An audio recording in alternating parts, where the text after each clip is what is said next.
50 বছর কোরআনের দাওয়াত দিয়ে যদি ঈমান নিয়ে শুধুমাত্র বাড়িতে বসে বসে মরেছে, তো মরণের পরে কবরে ঘুমিয়ে থাকতো কিয়ামত পর্যন্ত, এই শেষ। কিন্তু আল্লাহ এটা চাইনি। আল্লাহ তার জীবন যৌবনকে, তার কর্মজীবন, প্র্যাকটিক্যাল লাইফ এটা পছন্দ করেছে। এই জন্য সাধারণভাবে মরণ না দিয়ে শাহাদতের মরণ দিয়ে ধন্য করেছে। আমরা মনে করছি কই মরে গেল, না, মরে যায়নি।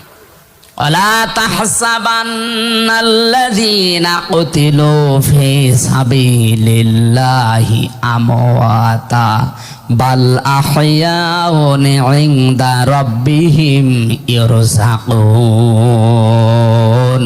সূরা আলে ইমরানের 162 নম্বর আয়াত সম্ভবত আছে।